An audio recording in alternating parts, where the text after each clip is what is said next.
오늘 네덜란드 매체들은 일제히 황인범에게 충격적인 비난을 퍼부은 발언을 크게 보도했습니다. 최근 네덜란드에서 맹활약을 펼치면서 팀의 승리를 이끈 황인범에게 죽여버리고 싶다라고 비난한 기자의 발언입니다.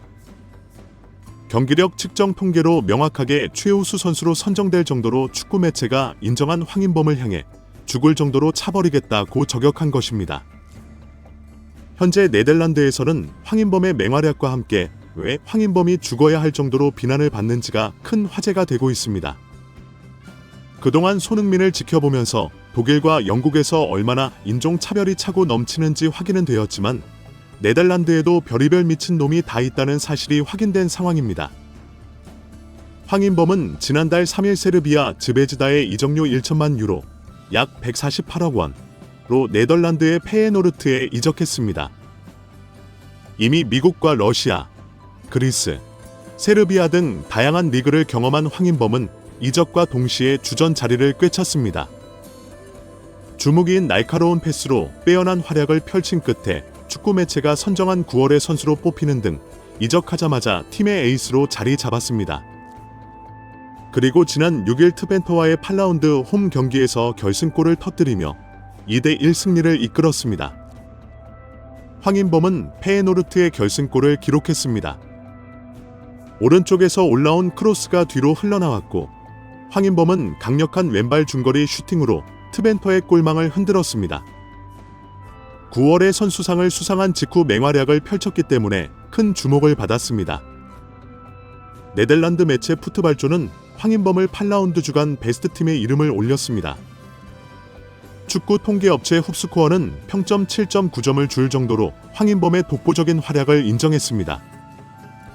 황인범은 패스 성공률 91%, 정확한 롱패스 성공률 71%, 턴오버 0회, 클리어링 2회, 리커버리 6회, 수비 액션 4회, 경합 성공 2회 등 공수에 걸쳐 훌륭한 활약을 펼쳤습니다.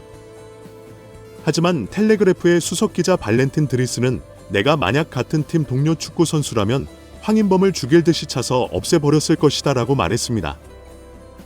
드리스는 네덜란드를 대표하는 축구 전문가 중 한 명으로 인정받고 있는 기자입니다. 그런데 동료 선수라면 황인범에게 데스킥을 날렸을 것이라고 주장한 것입니다. 이 발언은 네덜란드와 한국에서 크게 화제가 되면서 죽일 것이다부터 시작해 크게 혼을 냈을 것이다, 죽을 정도로 차버릴 것이다 라는 식으로 소개되고 있습니다. 맹활약을 펼쳐서 팀을 승리로 이끌고 경기 최우수 선수가 된 황인범을 죽이고 싶다고 발언한 이유는 황인범의 패스가 잘못되었다는 것입니다. 드리스는 황인범의 모든 공은 횡패스나 뒤로 향했다. 나에게는 정말 끔찍한 모습이었다. 득점 이후 그는 공을 옆으로, 뒤로 계속 돌렸다며 경기를 이상하게 만들어 버렸다고 비난했습니다. 황인범의 첫 번째 골 기여에 대해서도 오른쪽에서 제대로 크로스를 올렸을 뿐이라고 평가절하했습니다.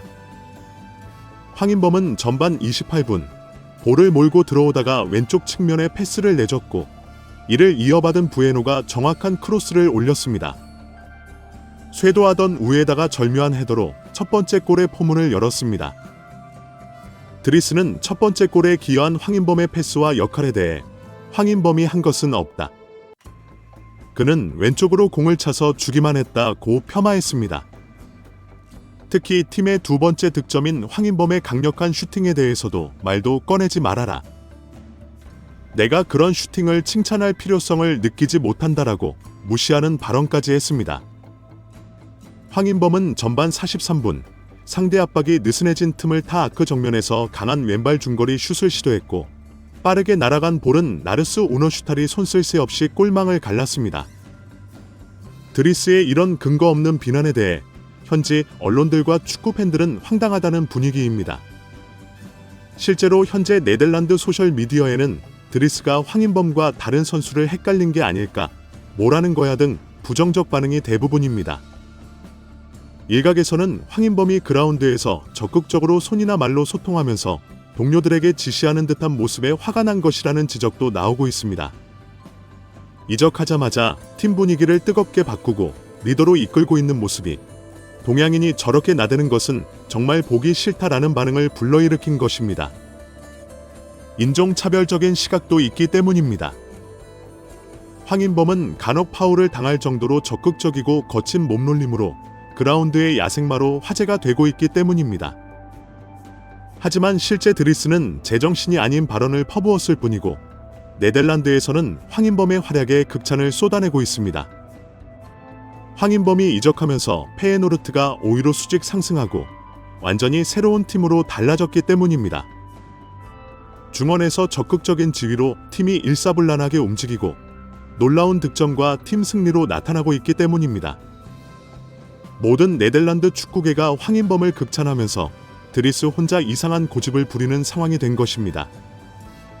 페예노르트 레전드 카림 에라마오는 난 황인범이 모든 면에서 진정한 리더라고 생각한다. 공을 소유하지 않는 상황에서도 그는 거의 불가능할 정도로 전진하고 압박하는 매우 놀라운 모습을 보여주었다라고 극찬했습니다. 아마디 역시 황인범은 정말 훌륭한 축구 선수이다. 그의 지치지 않는 모습에 큰 충격을 받았다라고 열정을 인정했습니다. 경기를 지켜본 히딩크 전 한국 국가대표팀 감독의 극찬도 나왔습니다. 네덜란드 매체와의 인터뷰에서 히딩크는 나는 황인범을 잘 모르지만 이미 유럽에서 여러 경험을 쌓은 선수다. 팀의 리더로 자리 잡고 있어 긍정적이다라고 평가했습니다. 특히 황인범이 그라운드에서 동료 선수들에게 손을 들어 의사를 표현하고 손으로 지시하는 것에 대해 정말 특별한 한국 사람이다라고 칭찬했습니다. 히딩크는 나는 오랫동안 한국 사람들과 함께 일했는데 한국 사람들은 매우 겸손하다.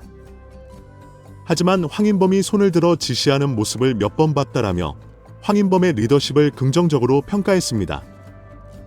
황인범의 적극적인 경기 태도에 대해서 네덜란드 이스펜은 그게 경기의 승패를 갈랐다고 인정했습니다.